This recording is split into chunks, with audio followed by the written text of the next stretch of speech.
African American Museum and Cultural Center. We are a home for Black excellence. It's so great to share this space with you. My name is Monica Montgomery. I'm the Executive Director and Chief Curator, and I'm truly honored to have you all here. Whether it's your first time, welcome, first time, or the last time you were here, welcome back, but we want you to keep coming to experience amazing artistic creations like this show, Between Ourselves, that features the artist Nikki Brooks, features Mambo Elizabeth Ruth, and guest curator Amina Johnson. Let's give them all a round of applause for their contribution. I feel like we're such a small, intimate group here, and this is good. Nikki always reminds me we're family, so I'd love if everyone is comfortable to go around, say your name and how you came to find out about today. Let's start with your smiling face. Candace, hello everyone. I didn't find out about today. It just so happened we were driving past and decided to come in. So I follow you all on Instagram and on Facebook. Yes, so, we loved it. Yeah, we just came. We were like, you know what? We drive past here all the time, and so we just decided to come. And then we found out and that's why we're here. Hi, I'm Ava Williams. I'm her mom. Ditto. But we kept saying we're going to come in, we're going to come in. I said, we go to the other museums in DC. I said, we have something in our own backyard. Yeah. How come we never come stop by and humble today? Fantastic. Thank you. Let's pop back here. Hi, I'm Frida, and Nikki and Amina are two of my bestest friends, sisters in the whole wide world. So that's how I found out. I'm Renee, and I came because Nikki and Amina told me about this, and I'm really honored to be here and see the new work. I know Nikki from the Maryland Institute College of Art. We met there and Amina too, have had conversations in the last 4 years, so I'm really excited to hear and listen and to see the museum too. My name's Jamila Hoodoo. Friends of Nikki and Amina's through my partner Brittany. Very big fan of Nikki's work and their podcasts and their ideas and just them as humans. So I'm here. I'm Brittany Wilson, friends of Amina and Nikki. Met Amina when I was at George Mason and became a fan of Nikki's art through that. So we're just here to show our support and see the exhibit. I'm Amina. I'm Nikki's wife. And is it okay if I turn up the lights so the video's better? Yeah, because it's not as bright as it could be. They are fluorescent. And you. Hi, I'm Sarah, and I'm just, part of the Nikki Amina fan and family and love club. So family. So I'm here to also really excited to be able to stop in and see this museum because I've driven by a lot. It's the filter. And while they turn up the lights, hey, it's me, Liz. I'm recording. Y'all know why I'm here, and it was a blessing. One of the messages that I want to give you all today as you watch the artist talk in the exhibit is sometimes people ask you to do things and they sound really, really exciting, and you don't really know why you're here. But I'm going to talk about later how all this has been very transformative, that has provided the whys of a lot of the reasons why I'm here today. So I'm going to turn this back around, and we're going to get to the artist talk with the artist Nikki Brooks. Nikki, please tell us what is Between Ourselves, why is it important, and what do you want people to understand? And please speak up, y'all. Okay. You know you soft-spoken. I'm going to work on that. So a challenge was given to me to create a show that kind of asked me to challenge my blackness in the way of how we treat one another. And so I had to do some deep digging, and sidebar, this is Samia. Hi. Samia is the other artist who's also a part of this show as well, so I didn't want to forget her. But it was very challenging in terms of let me back up because my mind is like, let me backtrack. So I had a thesis in June that question of how blackness was immersed in white space and how it dismantled whiteness. This show is the opposite. It was asking me to use my blackness to not dismantle blackness, but examine the areas of blackness that may be problematic and subject themselves to whiteness. So, which was the underlayer of the whole reason you have the sunken place. Yeah, that's like the end result. And what I had to do some deep digging in terms of seeking out Audre Lorde, because I know she speaks a lot about that in her poetry. And so I came upon Between Ourselves, which is a poem written by Audre Lorde. And that's what inspired the ideals behind some of these pieces. So, did I answer? Yeah, I mean, just having a conversation. Yeah. What else do you want people to know about this work? I don't know if you want to speak section by section or what the overall, but tell us all kind of, how do you want us to feel moving through the space? Well, moving through the space, I kind of was thinking about, I was thinking about myself in terms of how I feel within these issues. And so it's kind of like I wanted to have the audience kind of step inside of me and look through my lens, like in terms of, like, to me that is like one of the most powerful pieces to me, because I remember as a child growing up, the notion to tell your parents that you are gay might not look so good. And I was talking to my sister the other day, and I said, I couldn't have told Mom about who I was as a kid, because I felt like that would have been my punishment. And I love my mother. She's deceased, and I miss her very much, but that's just the conversation that I know I couldn't have had with her. So these are like tropes that have been internalized maybe from me. Now in terms of, there's some trans women on the wall, and so I've been thinking a lot about how to honor the trans community without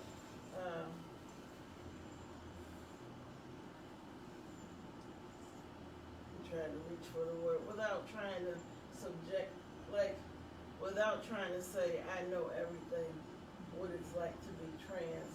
I just wanted to find a way to honor these trans women in the space also, who have had family members also go between themselves in terms of their identity also. And I thought to put these certain tropes in this space, it was important to put it in the atonement room to kind of have people question what their biases on these specific issues, and then aside from questioning them, maybe rethink their biases. So this room is like, in a nutshell, attacks biases in a way that makes one want to just rethink and think about the other human being who this is affecting. Thinking about what you said about problematic blackness, right? Oftentimes in the world there's this call out culture, there's this tendency to say like that's wrong, we are boycotting, we are muting, we are not supporting this. Sometimes some of the things within the black community get a pass, get to slide, get tolerant. There are a lot of things in this room beyond looking at the black church, beyond looking at people of the trans experience and that the harm that they are facing daily just in their bodies and the state-sanctioned violence against them, looking at sexual assault, sexual predation, and how some of these so-called anti-heroes, icons, notorious figures on the wall, have gotten away with a lot that has harmed Black women and girls. Bill Cosby, Michael Jackson, and R. Kelly. Speak to us about the way that you have portrayed them, the kind of shrouding of their faces, the way that society has handled them, and how you feel about what they have done. So I begin by saying I'm just as guilty when it comes to, I call this piece Magical Monsters, because for me, Michael Jackson as a kid was magical to me. And Bill Cosby was powerful in a way that when I didn't consider college, a different world transformed the way I thought about going to school. And R. Kelly in terms of, you know, the songwriter, the producer, the hit maker. And this piece was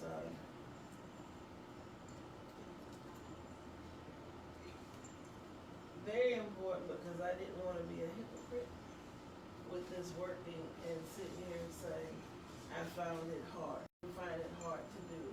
And when it came to, you know, Bill Cosby, I could say, you know, I do believe those women.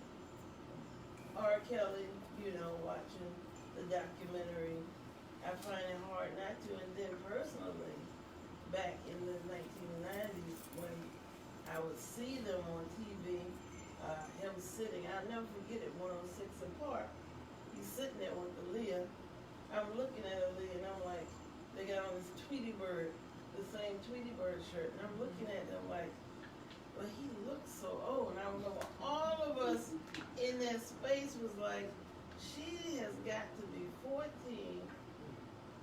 13, but she's too young. I just remember us sitting watching that episode at VCU and being like just repulsed by the sight. So, but when in terms of MJ, I was joked. Do I get mad at MJ with the afro, the MJ, the little MJ, or the MJ, the light-skinned MJ? So I was going through all these White Michael Jackson, Black Michael Jackson. Yeah. I'm like, there was so many elements to MJ, like the MJ, the monster. So that was my thinking. And then being at my job, someone, I'm not going to say specifically, came in my classroom and was like, Bill Cosby didn't do that to all them women. And it happened, and he was a Black man. And I was like, I felt violated in that moment. Because I'm like, you walked in my room, and you didn't even consider if I was a victim. You walked in that room so bold to say that so boldly that you didn't think about the little Black girl that was in the space with you. That if that was your daughter and someone said that to you, you wouldn't believe her. And that's when I was fine with doing it all together. To your point and your example of the way that everyday citizens, they cape, they stand, they fight for the celebrity, the person that doesn't need protecting, but they fight Die on the honor sword. this kind of weird nostalgic legacy that they have of the person as they present their performing self as opposed to their personal self. You know, the family friendliness and lovability that Bill Cosby has had through the Cosby Show, Different Worlds, and other spaces. The kind of childlike innocence that Michael Jackson has displayed in moments and sharing about his life and sharing his artistry with us. And even R. Kelly, who is extremely over-sexualized and makes that kind of adult content and music. He has some, I believe I can fly moments that everyone's, oh, and he's just, you know, he was illiterate and this is why he went through these things, you know, and may still be, right? So it's interesting how people fight to protect their image, their pure fantasy of these individuals. And when you talked about the person who came in and said he couldn't have done it, what would you say if those people were to come in this room and experience this art? What would you say to them now? How do we challenge that kind of circular thinking of them just not believing anyone could be guilty if they are famous and or have done good in their artistry in the world? How do we challenge that? Not that you have to have an answer. I don't, right? Open question. Yeah, how do you, I don't, like, I guess my challenge to him was coming back at him and saying, how could you say that? How could you say that if you had a daughter and your daughter, it's also, you know, I did a reading on how, and I can't remember this article, it was talking about colonialism and the way the black woman, because of slavery, has always had this Jezebel identity slapped on her. And it was also, the article was also discussing the cruelties of how little black girls were treated. Back then it was a heavy rape culture of young black girls and black women during slavery, and then how people are just, it's just weird looking at how black people, black men in particular, look at this issue, but you know, you can't believe us. It's almost like whiteness has subverted your eyes to think, oh, we're fast, or That's exactly what I was going to say, fast. And she shouldn't have been wearing that anyway, so you know, she asked for it. Just like blame the victim. And I'm like, I don't have the answer to where that comes from, but I can only say, in terms of, the only thing I can do is confront that ideology and maybe have them question their thinking. Would you say that because of the strong, and it was one of the biggest things that I had for a takeaway from your exhibit, anti-blackness, the way that we are taught from birth that we aren't worth anything by the society that oppresses us. And then, of course, then that same society that oppresses us treats their women as, you ain't worth anything either. So, you know, it's what happens, and what I find with our people is it's kind of like when you see somebody in blackface who's black, you know, a black person playing a white person, playing a black person, you know, those layers of subversion. We have been self-fulfilling prophesied all of our lives. And so, and we have been trained that, like you said, that over-sexualization of young black girls always, and it really is a pattern more so, I think, even in the black community, and especially by other women. Well, what did you do wrong? Why were you there? You shouldn't have been sitting on his lap. You know, this is your uncle and you're 3 years old. So it's always been a thing for me where not only when we submerge ourselves in whiteness, we submerge ourselves in anti-blackness, and it becomes an abomination. It becomes an even larger abomination when we're doing it to ourselves. I agree. I totally agree. I mean, and to me, when I reflect upon that, I think of the relaxer and the straightening of the hair, the looking at commercials. Even commercials used to do it very sneakily, like, you know, you didn't see any dark-skinned women in those older commercials. All straight hair. All straight hair, light skin. You looked at Dynasty, Diane Carroll, like her character. It was, yeah. It's so many layers to how whiteness has found a way to cause us to psychologically oppress ourselves. They don't even have to really do it for us anymore, but they still do. Yeah. Because that's what I've always found. I'm like, you know, maybe sometimes we're our own problem because we've ingested what they've said about us, and the unlearning that you have to do with that, especially like the spiritual component of the piece and why you asked me to come here. Because of that, they've taught us how to hate the very things that have kept us alive, from our own souls and our own bodies to our own divinity. Yeah. I think that's a perfect segue into thinking about the sunken place, the second room in your installation.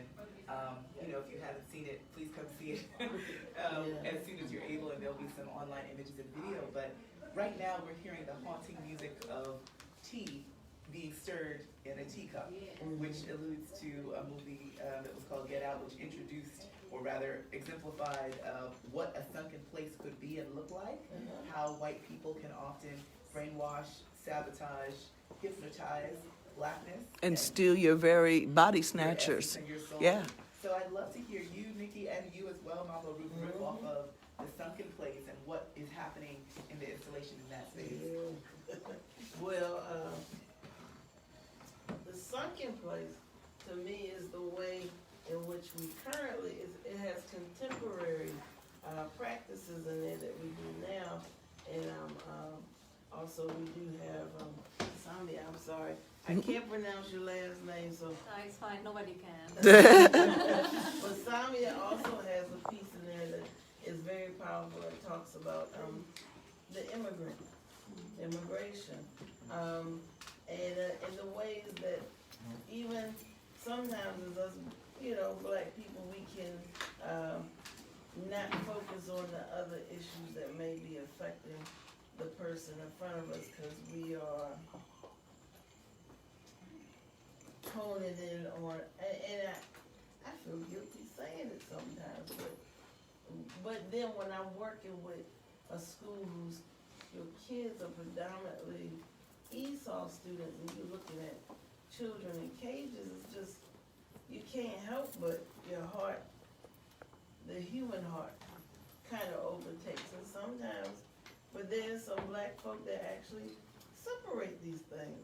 Like, you know, oh, those kids, they deal with those issues over there. We got our own issues over here.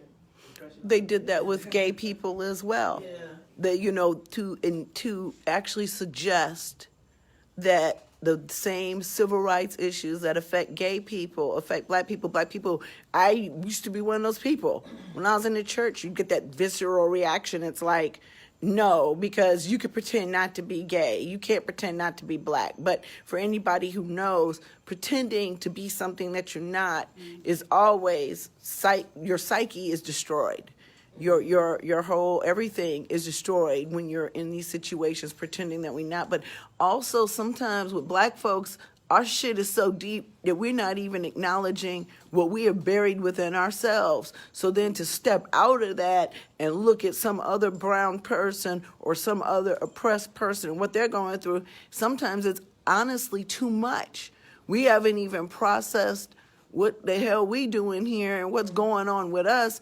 And to even, especially the things that come politically that make us feel powerless, we sometimes, there's no, like, I'm not going to say that makes somebody blameless or excuses that, but they're so deep in the sunken place, they can't even pull themselves out the hole to reach down in the hole and hand somebody else another way out, because they don't even know the way out themselves.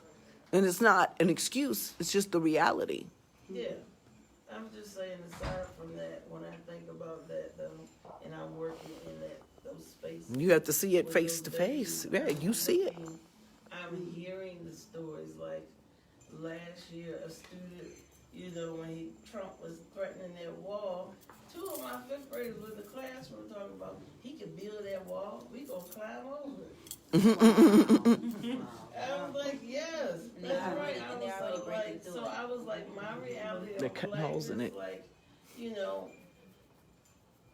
but I had to look at these kids and see the discrimination there too. Mm-hmm. These babies really helped me go in and think about those things other than my blackness as well, because it's all connected, like some kind of crazy way. It's all connected.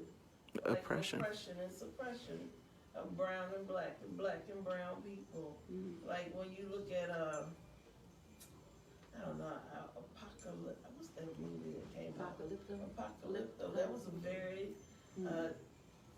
deep film, but it talked about the beginnings of the Mexican or the Mexican culture, I think, the Mayans and how they come about. But even that struggle, the discrimination within this discrimination of each other, like I'm like, wow, it's just so it's a whole bunch of. Sometimes I have so many layers to my work that I can't even understand Get to them all all. the different layers in my work, because it can mean so many things to people. Different, it can mean different things to people.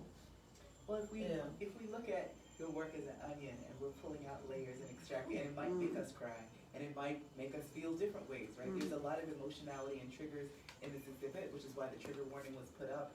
But one of the things that we haven't touched on yet that's in the Sunken Place room is the idea of kind of the commodification of black men through sport. Yes. So looking at sport culture, looking at the representations of an auction block that have both sporting shoes and balls of different athletic pursuits on it. Tell us more about that, and that's a theme that, where we're talking about black church and sexuality and predation, and then people who love sports might get to that and say, wait, but my team, right? What do you want people to feel and know about that piece? Can I also say, I'm sorry, a lot of people in the contemporary culture see athletes as some of the, I guess, highest regarded celebrities. They're entertaining us, they're winning, we get a feeling of winning when they win. And so a lot of black folks think that if you become an athlete in major ball any arena, you've made it, and that is a good goal. Let's challenge and push back on that as kind of the goal for celebrity.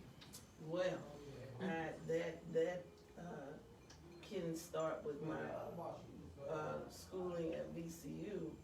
We had a lot of basketball players. One in particular, he was like one of our dominant players at that time. Actually, he beat Ben Wallace in that game at Virginia Union, and he couldn't read. Damn. And he didn't get in the NBA draft, but he did play overseas. But I thought about it then, like he came to my mind, because when you would go on campus and interact with him, you would get this notion like, it felt like they just pulled him out of high school and didn't Teach him anyway. teach him. Yeah. So when I think of that auction block, it's more than just Colin Kaepernick, because I distinctively remember that player from that time. And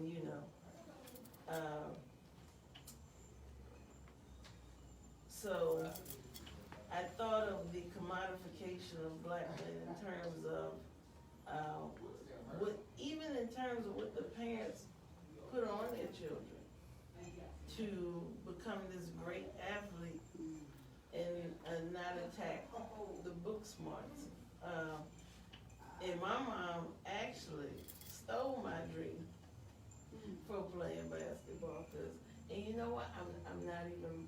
I was upset for a little while, but I'm not upset anymore, because I see that her pursuit of book knowledge and academics and making sure I had common sense has played to my advantage in this side of my life. So now, me wanting to play basketball, I can't imagine I would have gotten as much. And not to say that those women athletes aren't academic, but Ain't you like 5'2"? Think your mama was just trying to make you be a little realistic here. Yeah. But in terms of the auction block, so Fredericksburg, Virginia is where I'm originally from. And on the corner of Caroline, and I can't remember the other street, there today is an auction block. You can go stand on it, you can go see it, it's just a little piece of wood. And so it's very circular. So in terms of the wood, that's what I was thinking of, that auction block in Fredericksburg. And then on top of that, Colin Kaepernick has really steamed this issue ahead about blackness and that we matter. And then the icebreaker for me, which I should have known, and I'm a Cowboys fan. But when Jerry Jones was like telling the athletes to be quiet and salute this flag, and Colin Kaepernick wasn't, saying anything disrespectful or doing anything disrespectful, but saying we just as black people matter. And as an athlete, like Muhammad Ali and all these other black athletes, I'm going to stand up and say, I'm more than a football player. I care about my community, what happens to my people. And for him to be blackballed in such a way,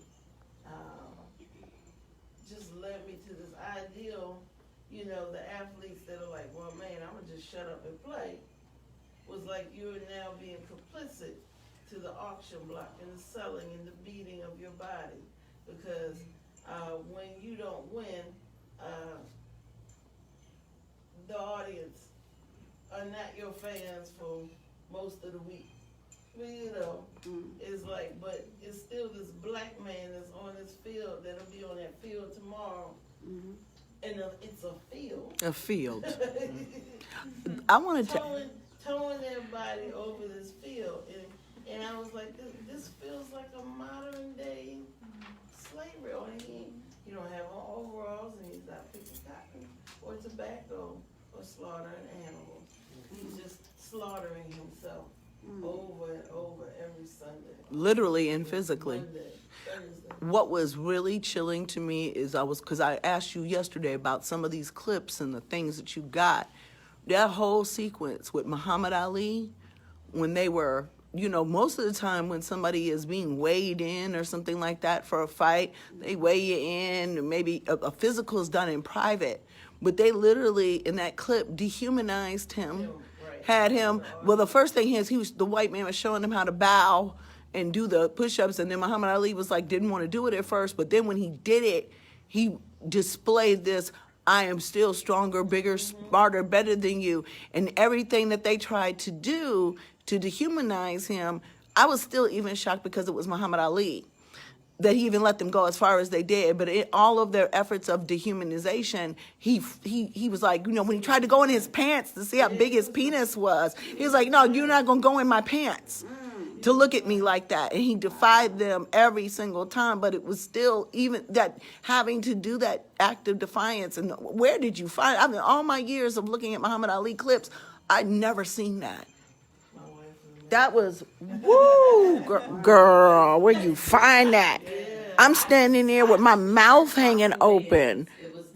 And I looked at a lot of clips. I'd never seen a pre-fight situation so dehumanizing, but I always remember pre-fights in general putting a bad taste in my mouth because usually they, talking smack and doing different stuff like that. But that was a whole new level.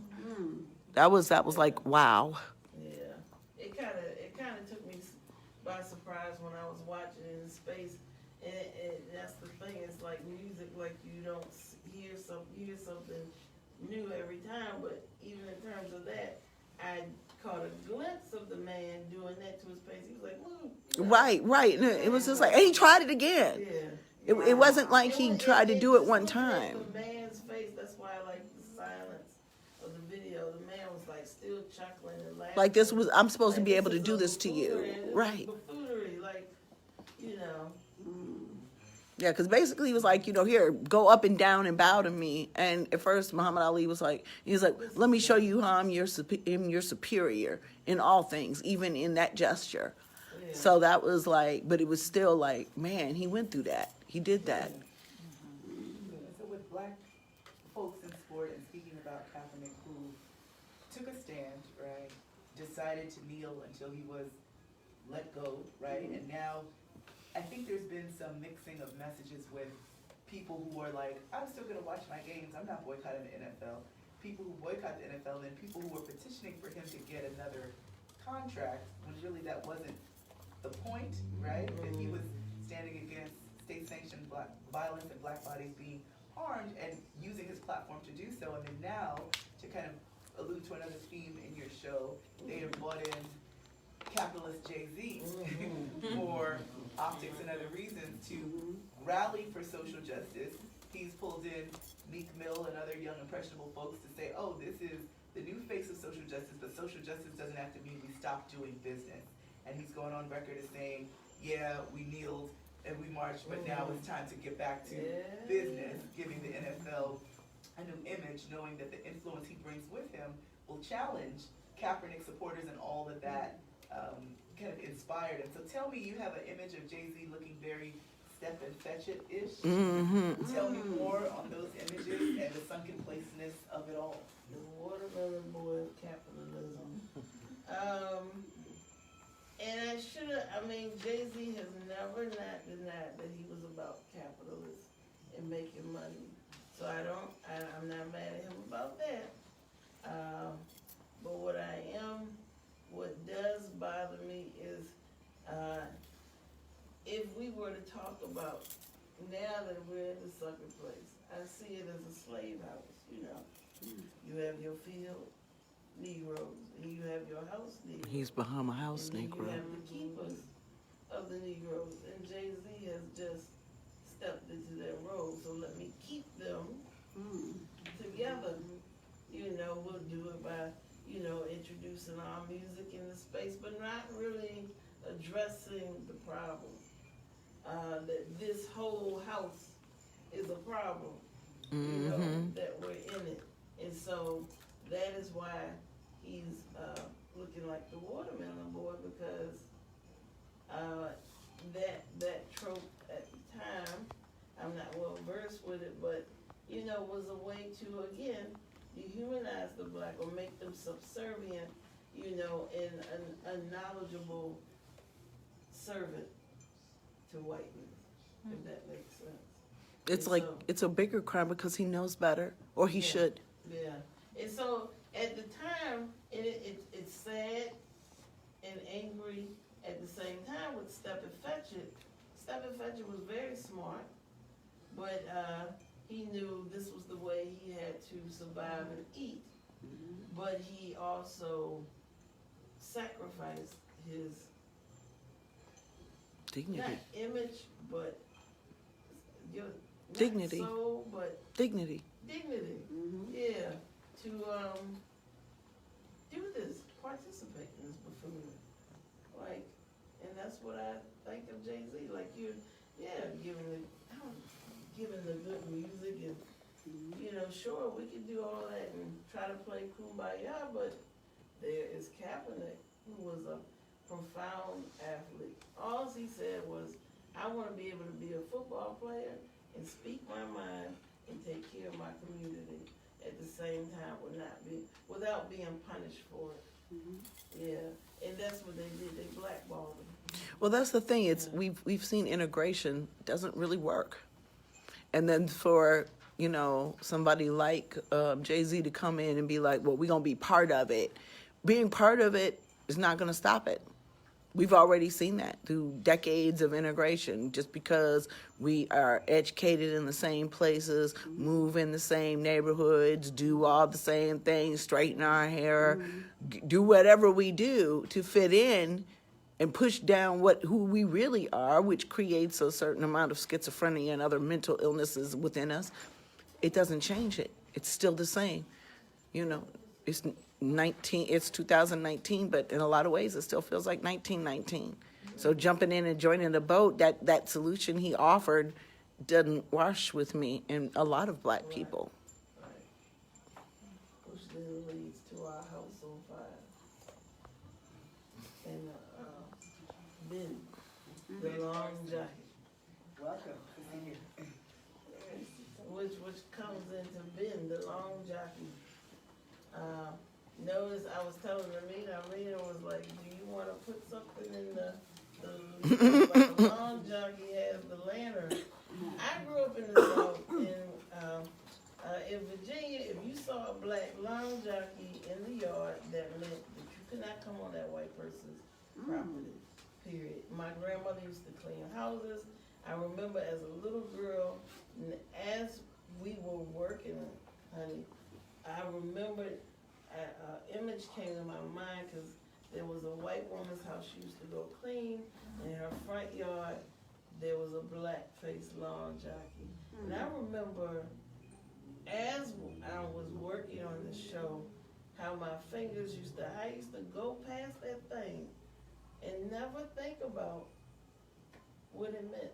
I was a little kid, you know, and so now I get it now when that lady came out the door and told her kids, don't play with me and my brother. Like it all snapped in my brain the other day working on it. And so I purposely didn't put a lantern in it because I feel like Ben Carson is going to burn down the housing. Yes. Like He's not going to shed any light. And for a person to come from a poor community and then to do it to his own people, Exactly. like, He hates himself. yeah, Yeah, he has really, to. he stuck it to him. And like there's a congresswoman now, when she had him on the, you know, that, I can't remember what it was. He wouldn't answer any questions.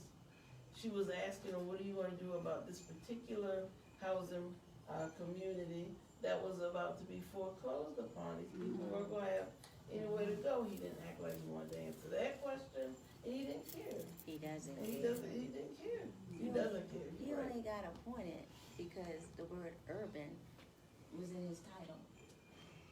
Because he's a black man, not because he's qualified. Ain't none of them qualified. The word urban said, oh, DeVos is education secretary. Ain't none of them qualified. Yeah. It's bizarro government. So that's why you see that imagery of the long gun. I want to turn attention to a moment. In the sunken place, there's 2 cages. I love the piece of work that our artist friend has done. I'd love for you to kind of unpack what's happening with each cage, and then if she'd like to explain the piece that she contributed. Yeah. So tell us, there's kind of like a cage full of office materials, a cage that's alluding to immigration injustices, children being forced to sleep under, you know, aluminum foil. Tell us. Okay, so the piece, the office, Mama Liz, that's like a collaborative knowledge day that she was on the phone talking to us about the labor, our labor. Like I am, I go to work at 7:15, and some nights I don't get home until 10 o'clock. But then I see the community in which I'm working for. They put all these things upon Title I schools, all these demands upon the poor Title I schools, and then there's also that dynamic of being the qualified one that I've often experienced, but that's for another art space. But in terms of my wife and a good friend of ours, Tasha, have an ongoing joke called Meeting About a Meeting. Because in the academia world, That's what they do. all I want to hear them, we got to go to this meeting. What? We got to go to another meeting. Then this meeting here. And it turned into this running joke, Meeting About a Meeting. And that's the same in the education field. And we have a lot of teachers and lots of fields of meeting about a meeting about a meeting, and the redundancy of it, all that labor of it. And then there's, no equity, so in pay. So me being a black woman, and you probably have experienced this, the pay dynamic is different. Because I have experienced it. I won't say the county, but the pay is different in terms of the black teacher, the white female teacher. So I think in terms of that cage was immersed in all those experiences with the little pieces of vacation in between that we can experience. And full disclosure, when I was like, you gotta do a piece on modern day slavery, where we are literally trapped in these cages. And there's big disputes. I've worked from home, but I was having a moment that day when I was talking to you, thinking about all of the creative things I could be doing for my own business, for in my life, if I didn't have a job. But I need health insurance and I need to be able to provide a roof for my children. So even in my own home, I have my own cage, and how where we might have been caged before, on the auction block during the slave trade. Different ways we've been caged, and they still putting people in cages today that we ain't never really left. The cage changed and got a laptop and a lamp. In full disclosure, when Mama Liz was talking to Nikki about this, she was like, Nikki, you should do a painting with the man. I don't remember whatever you described, and that cage is what Nikki came up with. So it's not a painting. Right. I was just like, you gotta just give me a cake. I'm like, I was navigating vacation time because I know I have other travels that I have to do and my kids, and I'm like, yeah, man, this is a trap. This is a real trap right here. I'm gonna need you to express how. That's another thing. To have a meeting thing and how well it went. It's like one of the things that I've been faced with at my job is, I'm practical. I'm like, why are we doing this? Why aren't we doing this? Why aren't we doing rather than saying? And what are we talking about here? Because that's not going to work. Why are we even having a meeting to talk about this when that's not the way it's going to roll out? Yeah. Or when we have the meeting and Black people are often silenced because you give them the solution and then 2 or 3 years later they turn around and act like it was their idea after you've been told them what they needed to do. So all that stuff constantly goes on in my mind as a working professional, and I just really loved the way that you did that and brought that out. Yeah, and I also thought of it in terms of my mom when she passed. I mean, she was able in 1977 to solidify something for her kids, and I'm grateful for it. But I thought about inheritance, like I can't take a break because my family has worked in a way in which worked to help one another, in which worked to help each other overcome these barriers, and then because of our history, there was no inheritance. So it doesn't. No reward for the work. It doesn't, the underlayer of that power dynamic is there's an inheritance.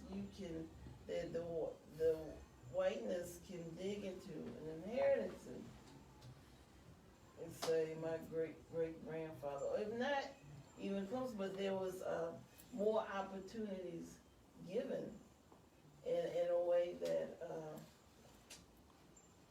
my mom, a single Black woman, didn't have, because she was, while raising her children, buying things for her siblings who did not have, and helping her mother who did not have.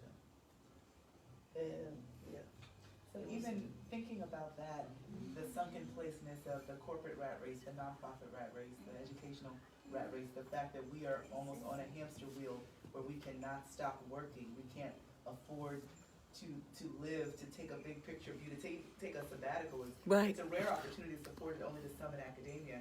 How sunken that is, that even though we're conscious and awake, we have to keep moving. And other countries are much more egalitarian about some of their labor laws, and they afford for longer vacations in certain European countries. But here, it's very much the capitalism that drives the intense laboring that you kind of never get out of. Once you come out of either high school or college or whatever space, you're just in it until you die. Yeah, because retirement age is 67. And that's the thing, it makes it really hard for our youth and in terms of education, to say to them, go to college, get a job, okay, but when you come out of college, you're already in a hole that you cannot climb out of. And you are now being put on this hamster wheel that is not going to allow for you to be wealthy anyway. And so a lot of folks are like, what's the point? Which then, of course, leads us to things that, not everybody who says what's the point goes out and learns a trade. Our children, the millennials and the Gen Zers, they don't know trades. So we don't have plumbers and electricians or any of those things anymore because of this big college push. But the big college push has just put us in the hamster wheel. Yeah, and you definitely often don't see the work of your hands. You're often not creating. You're often regurgitating, spitting out, processing data. You're not doing what you were supposed to be, even be put here to do as a human being, Yeah. fulfilling a purpose. And all the while, there's kids locked up in cages, like. 'Cause I said all the while, there's like kids locked up in these cages, and I see their familiar faces, and not that those are my babies locked in cages, but those faces are familiar. And there's this. Whew, And if they do it to them, they'll do it to us, and they have. This individual, which I would like to get to Samia's work, because it was very important to me to put her piece in there, because it also speaks to her experience that as a immigrant coming in the contemporary world. Would you like to have her go in there and turn the lights up and explain the piece? Because we can film from in there so you can see the piece. Yes, Samia's up Is to that you. okay? Would you like to talk about your work? Okay, you want to go in here with the work so people can see it? Okay, yeah, because I don't think people are going to be able to make that connection. Yeah, this is Samia. Samia, you gotta say the last name. My name is Bziwi. Bziwi. Okay. Well, first, thank you for inviting me to this conversation. I feel really humbled, and I feel really foreign to this problematics you're talking about. But my piece is also about the in-between. People leave their countries for several reasons. With time, this sense of belonging to your culture fades away. But at the same time, you don't really belong to your host culture. So you find yourself somewhere in this space. It's a weird space. It's a space of discomfort, of ambiguity. Some call it the liminal space. Some call it the third space. But for sure, it's a space of discomfort and unsettlement. And this is what my work is about. This sensation, this feeling of not being able to settle down and relax. Never to have roots in one place or the other. Yeah. And so that spoke to me in terms of when I thought about it, I was like, as an African American, I only have this one space. I don't have duality. And I can't take and go somewhere else. This is the place. So. Well, the thing is like, we have the duality, we just don't know where it is. But I think what resonates with me about what you said, Samia, is for Black Americans, you don't quite belong here. You don't quite belong in Africa either. Yeah. So it's honestly, it totally relates. Yeah. Exactly. And connected. Yeah. And I am speaking from a privileged place because I chose to come here, not because I needed it. It's a choice, and it's not because I was looking for a better situation. I did have a good situation. I wanted to change, but some people don't have choices. They come here because they were brought in here, or because they were escaping like some trauma or war, and so it's. Can you describe, for those who are watching online, the piece and how it amplifies those themes? Yeah, so for me, a chair really symbolizes stability and rooting. And the fact that the chair is covered in charcoal, and so you cannot really sit in it. I wanted to create this uncomfortable feeling. I made the first piece that comprised the chair too, but the chair was, how would you describe it?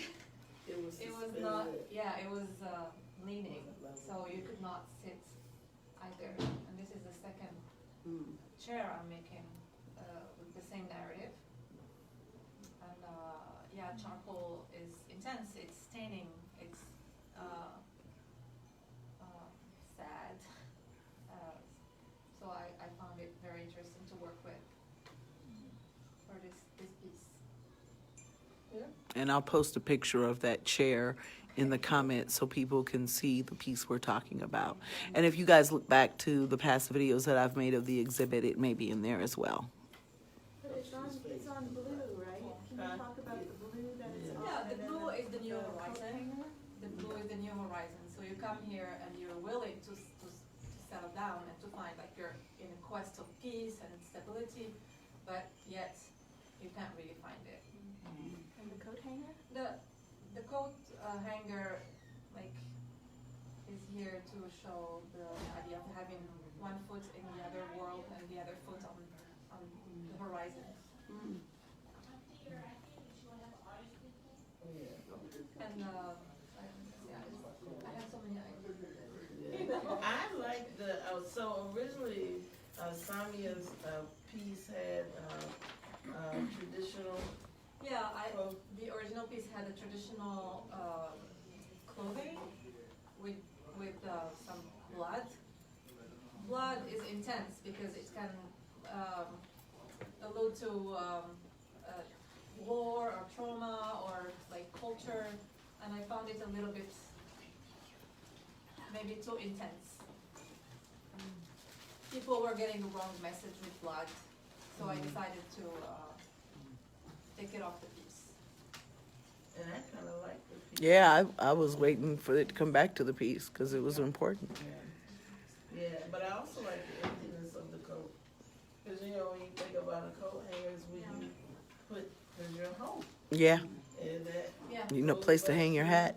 You're home. What You're you're home. saying, you don't know if you're. Take your clothes and you want to sit. Yeah.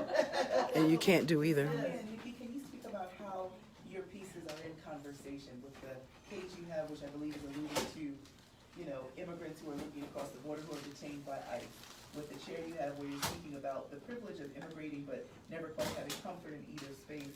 How do those pieces talk together? I think you said it's in the idea of not completely belonging to any space, you know. One is airy. Samia's piece to me, I like it, it's open. But that cage is not. That cage is enclosed. So one is kind of open to the idea of the immigrant and immigration. And the other one is kind of shut off. But there's still like warmth inside. The teddy bears, you know. There's this idea is even if you're not being brought in or escaping violence, you still belong to this third space. You're still not belonging, you know?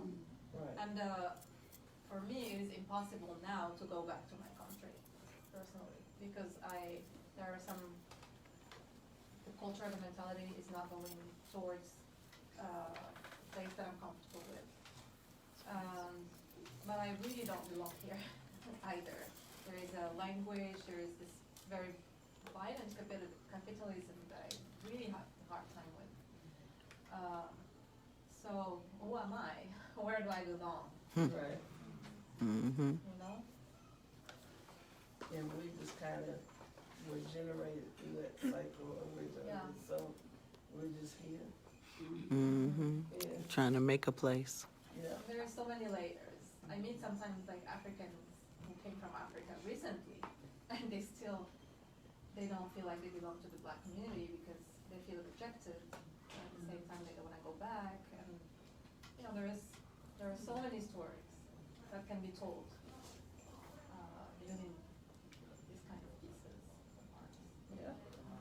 Well, I'd love to devote some time for Model Liz to speak about her component in the exhibition, certainly the action that is happening with teaching the art of living Hoodoo, and just all that you're bringing to the space as well. I don't know if someone else wants to hold it. No, I can handle it. I'm Okay. good, yeah. I do this a lot. So I'm going to turn the camera around just to start with you guys, and I'm going to talk about the space that we created. So one of the things that, and the reason why Nikki and Amina asked me to be here was because Hoodoo, which comes from our traditional African religions, which comes from voodoo, that has been vilified, outlawed, and seen as evil in this country, is one of the things that was in danger of disappearing through continued assimilation. But what a lot of people, especially church people, don't recognize is how a lot of those things we took, turned around, secretized, and used to hold on to our traditions, even when we were forced often into Christianity. So one of the things, and one of the replicas, like there are very many things in the Christian church. No, I got it. It's facing me. Oh, okay. Well, then I'll turn around. My bad. I'm standing here. My bad. Okay.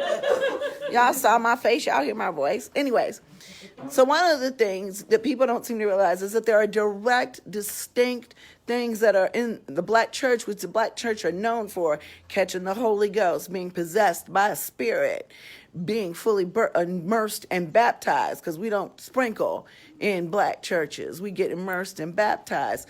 We the laying of the hands for healing, spiritual healing, and petitioning our higher spirits and our ancestors to make a way for us, to help us out when we have issues. So one of the things, and I'll turn this around, is that in the modern Christian church, I experienced this. Instead of, doing a petition paper and doing an old school hoodoo spell with that petition paper, we were often invited in church to put our petitions on, nail them to the cross, to give them to Jesus, and to let go of our burdens. This was often cathartic, very releasing of some things that we're holding on to. So one of the parts of the exhibit is if people felt so, compelled to do so, they could leave their petitions on the cross. Different studies of African American and African spirituality talk about the origins of this cross. Francis Cress Wilding in the ISIS papers discussed the cross as basically a destroyed ankh, because at the top of the cross it used to be a circle of infinity. And then it's very strange that this particular offshoot cuts that infinity circle in a religion that teaches you everlasting life. And then over here at this table, we're going to have some interactive activities where we talk about the origins of our packet magic, the magic that has been forced to become smaller and smaller as we've been forced to push down those things within ourselves and hide them, and the herbs and the roots and the background and the nature of hoodoo, and also making of jar spells, one of those things that has gotten to be tremendously popular in the occult community due to certain commercial ventures pushing these jar spells, where it's to the point where we're gotten to the sunken space with our own spirituality. We don't know what really jar should be used for or shouldn't. You got everybody putting themselves in a jar when really that's a binding spell. There are so many things about ourselves that we don't know, especially when it comes to spirituality, because we are stuck between ourselves.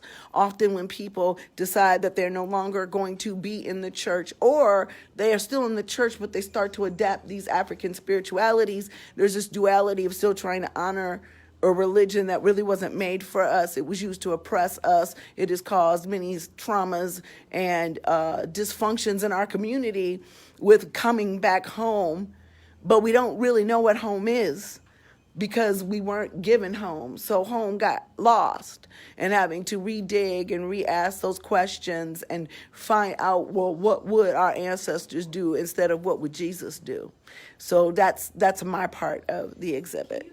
Give this audience here, because I know a lot of your audience probably already knows this answer, but can you give the audience here just a quick synopsis of what hoodoo is? Yes, okay. So hoodoo, and there's many theories about where that term came from and the terminology and where that all comes from, is basically a conglomeration. When people were brought here from the south, from West Africa, Africa's a continent. There's tons of religions, gods, deities, and everything there. And what happened was that they would separate us to make a language barrier. You can't revolt if there's a language barrier. And the prohibitions of those religions, because they saw them in action. They knew that the powers of healing. There were even certain people from the Congo that they stopped importing during the slave trade because they had the ability to fly and go right back where they came from. And so those types of things that come from really becoming entrenched in these particular religions, that ability to fly, that ability to astrally project, to take yourself somewhere else and take you out of this, also gives you the more mental stamina to survive. Well, they don't want that. They want you to be psychologically broken so that you could be a slave. So all those things were taken away, all of that power. They knew it was powerful. They came, they still come for black girl magic and services because they know of which the power comes. So, and what was the rest of the question? So Hoodoo. So Hoodoo, then, because of, actually, there is a book called The Secrets of Voodoo by Malo Rigaud, and he talks about the fact that instead of destroying voodoo, they strengthened it. Because you had all these different cultures from all of these different nations putting together their gods, their magic, their practices. Now, when more people migrated to the north and with integration and the further oppression from what is Christian and what is not, a lot of people abandoned the practices or changed the practices or wouldn't talk about the practices. And so they got lost. And then they got remarketed by non-black marketers who often said that this was the folk magic of African American Christian people, because they didn't even understand how something was being hidden in plain sight themselves. And so it has been, and it's also when you're in that in-between space, it has made hoodoo more palatable for people who are coming out of the church by making that association. Sometimes, though, that does more harm than good, because you still have to do a certain amount of recollection and unlearning and unbrainwashing when you want to step back to the worship of your people. Somebody asked me, are you concerned about your salvation? When I decided that I was going to become a voodoo priestess and that I was no longer going to profess myself as a Christian, I said, yes, and that's exactly why I converted.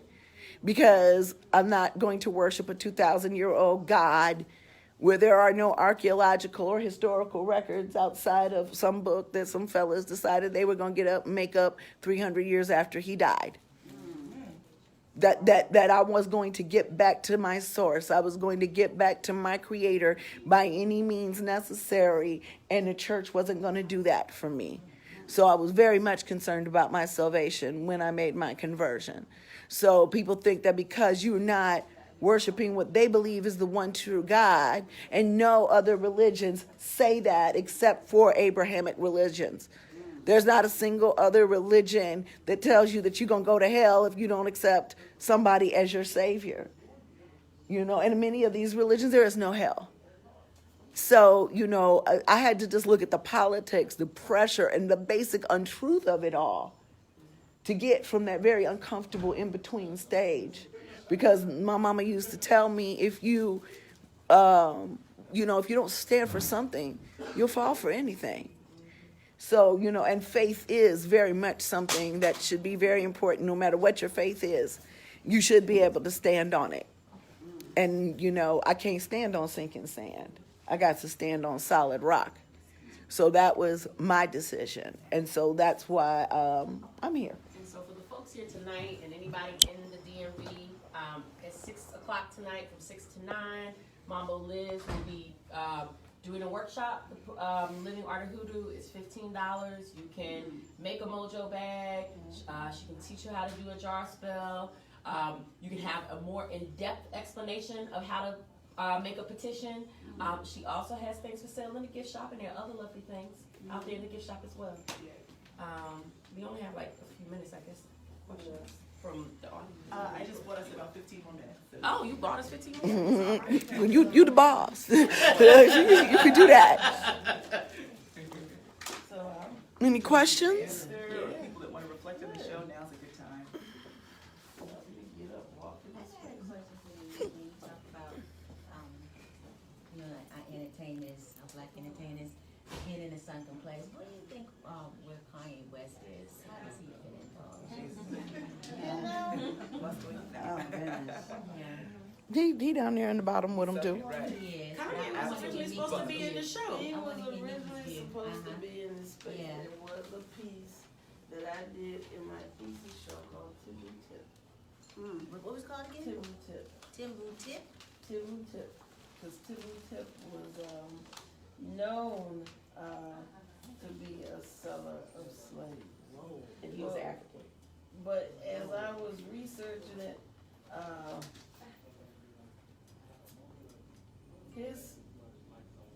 unlike in chattel slavery here, Tibu Tip is still bad all the way around. Some of those slaves, they said about 300 of those slaves did come to the Americas, but his selling of slaves was like labor, in terms of they were free after 5 years, but still, it's still bad because it was the selling of, it was human trafficking. Right. Essentially. Right. So, yeah, and you were taking people still against their will. So, it's human trafficking. And that's why, and Kanye was on that, along with Ben and his other counterparts. Right. Yeah. But it's like they all work under the spell, like they're doing now, under 45, under his spell. Yeah. So he was originally gonna be in your exhibit, but you took He him was out. originally supposed to be. You took here, him but- out? Yeah, because I think this was. I think you felt that maybe the comparison was not aligned. No, it would have been a lie because Tibu Tip would agree with you at the door.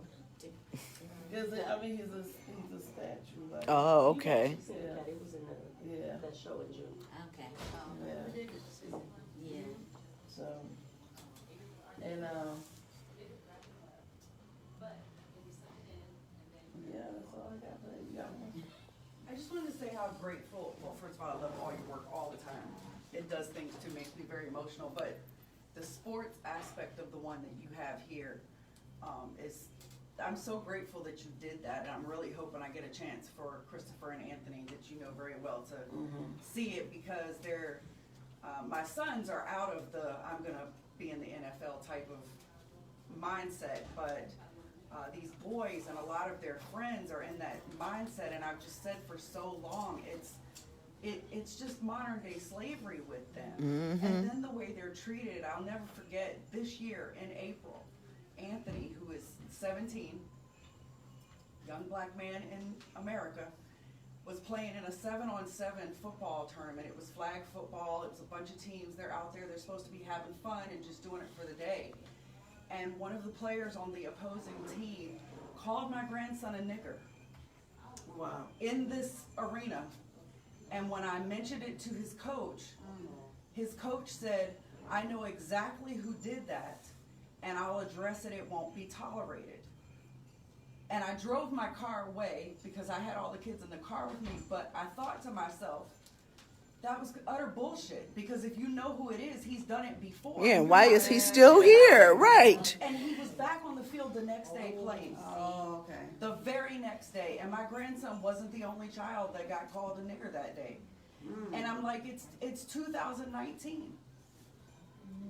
What is it gonna take? What is it gonna take? Right. So I'm really grateful for everything, but particularly that piece. Wow. One of the things I think on top of that, and which I also keeps coming out, is all the medical trauma of all of these athletes, concussions, right? Medical trauma. Of Parkinson disease. Yeah. Medical trauma of overworking, trying to meet a standard that was not meant for folks of color. And so I wonder if you could kind of speak to that as well, because that, for me, isn't explicit, but it is all over This space. this space. And I'm glad you caught that, because I call this work weight work. It is a weighted thing for me.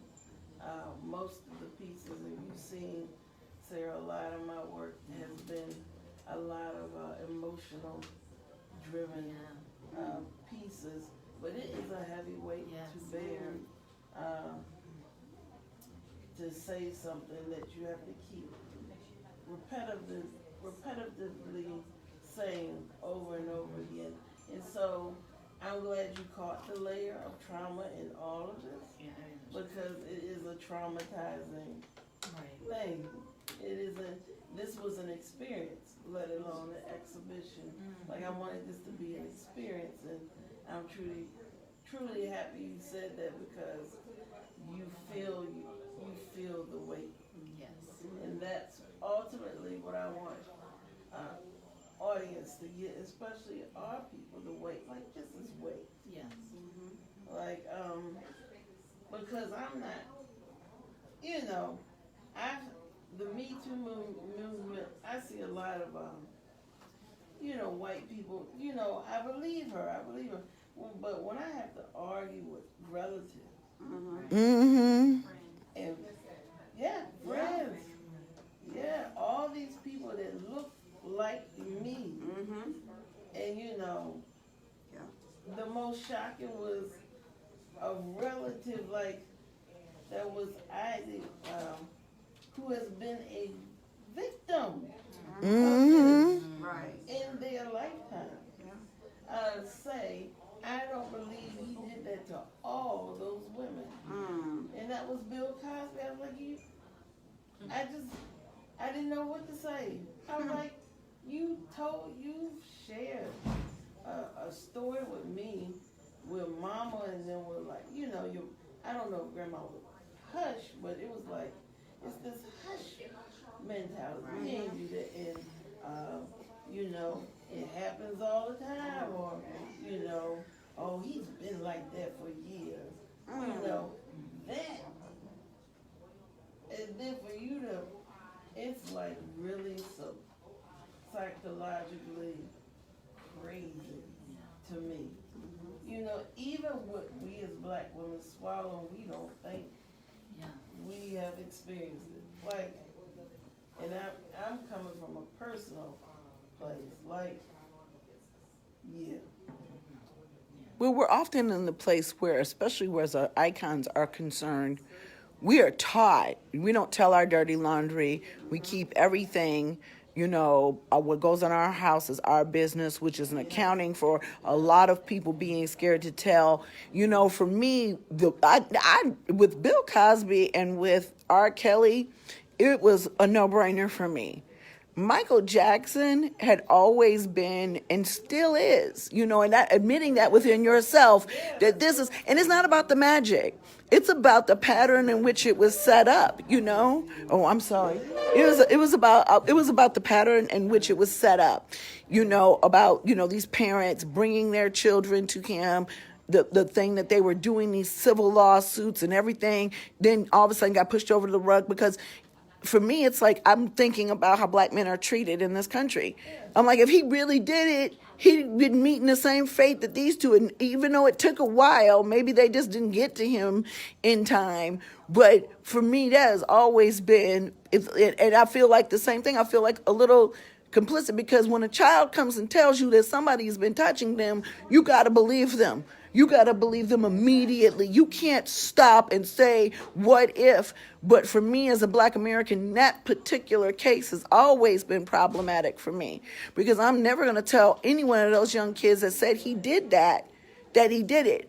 But, there were a lot of questions there. Did the parents put them up to it? The parents knew that this man was sleeping in the bed with their kids. You knew all of this stuff. They knew all of this stuff up front. And the fact that, why didn't they put him in jail? Why wasn't he, but then those questions that were asked that I asked myself, then were later answered. Maybe if he lived a bit longer, because, with the Me Too movement and everything else that came up, maybe it lived a little bit longer, but it might have been a case like Epstein. They took him out before he could tell on other people that was involved in it too with him.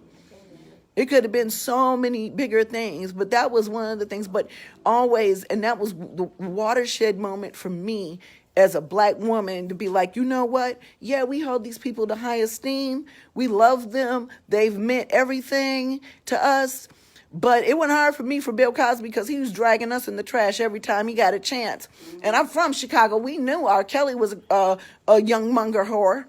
You know, we knew, and so I had to just stop. It was just a real watershed moment for me to just be like, we can no longer hold up somebody just because we think they're great.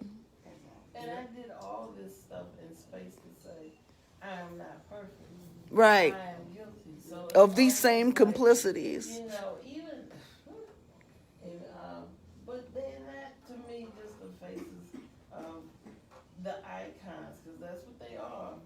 They were. But they are Uncle such and such. And Right. such and such and Right. and so Yes, they are. who have done. The same things, lower people to us.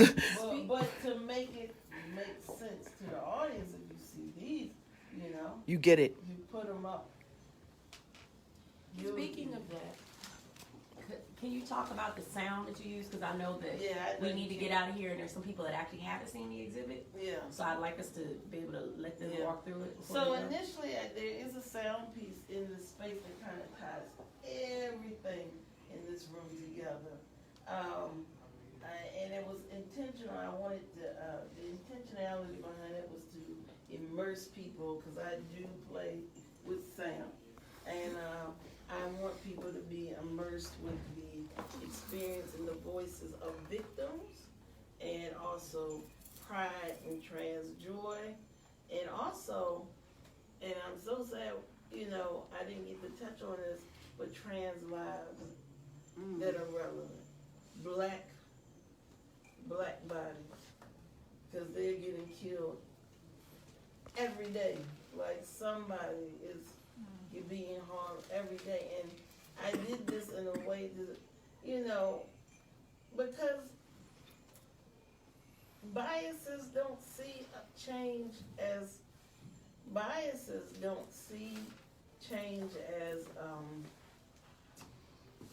normal. They don't like it. Bias does not like change. Bias does not like difference. Bias hates, is very hateful. And so I wanted to paint these women in a light that humanizes them, because they are human, but they humanize them in a way like, for our black family to see them as the same in family also. So I'm gonna say, I think we need to give a big round of applause for Nikki. Yes. For Liz, Yes. and Liz.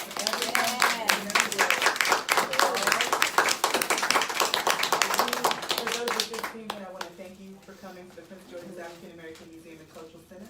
We're a home for Black excellence, where we tackle these tough topics. We have these dynamic discussions, and we're doing the work, right? So if you want more than just a surface conversation, please keep coming here. Please keep supporting this museum. My name is Monica. I'm the new executive director, and we're happy to welcome artists like Nikki and her whole community.